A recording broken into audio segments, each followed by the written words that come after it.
Coverage you can count on continues. With Storm Team 10 meteorologist Everett Lau.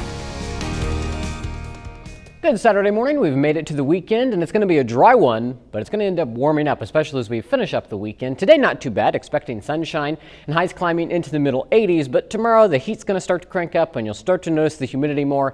We'll see those temperatures climbing into the lower 90s, so the heat is going to be making a comeback. But as for this morning, pretty comfortable out there. Temperatures drop down into the middle 50s in most spots, starting to make it back into the upper 50s, low 60s now that the sun is up. 61 in Vincennes, 60 in Lagodi, 57 for Linton, 58 in Sullivan, 61 in Casey, and it's currently 56 up in Rockville. So as we look at the day planner over the course of the day, you're doing any outdoor activities, any outdoor work, it's going to be a pretty nice day. We'll see a breeze out of the south, but it's not going to get too hot today. Actually pretty typical for this time of year, with highs eventually climbing into the middle 80s and pretty much sunshine across the board, just a few passing clouds out there. But the main focus turns to tomorrow and the days after that, because we are expecting highs to be climbing into the 90s. And with the humidity, we're going to see heat index values in the triple digits. And this is going to start tomorrow and last through Friday. So it's going to be an extended period of hot weather, which can cause some issues, especially since we're not going to cool down much as we go into the overnight hours. We're still expecting those temperatures to only make it down into the 70s. So going to be pretty sticky for this time of year, but again, it is August, so we do expect heat.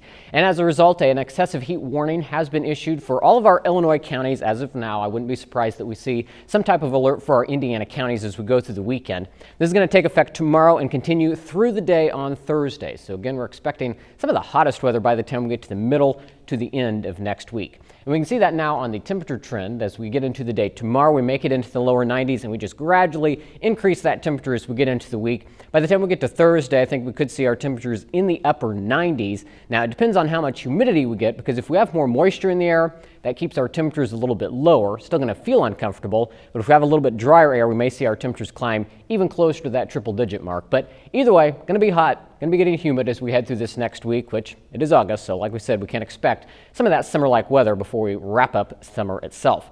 So as we look at futurecast, one thing about it, with the heat coming in, it's going to be nice and dry. We're going to have high pressure and control of our forecast, so not only do we stay dry tonight, we stay dry as we get into the day on Sunday, and we pretty much stay dry as we get into next week. So unfortunately, not going to be good for the abnormally dry conditions that still linger across the area. Going to be dry, but for those of you who've been wanting to get some dry time and do some things outside for the weekend, finally in luck as we go through the next couple days. So 85 today, sunny and seasonable with that breeze out of the south at 5 to 10 miles per hour. And then tonight, mostly clear. We'll drop down into the mid 60s. So one more comfortable night before it starts to get really hot and humid for us. And then tomorrow, 93, sunny and hot. So if you've had your air conditioning off, you probably want to turn that on by tomorrow. And as you look at the 7-day forecast, again, overnight lows only dropping down into the lower, even middle 70s at times. We'll see those temperatures gradually climbing up into the upper 90s. It looks like by the time we get to next weekend, we may see some slightly cooler air, but in the meantime, get ready for the heat.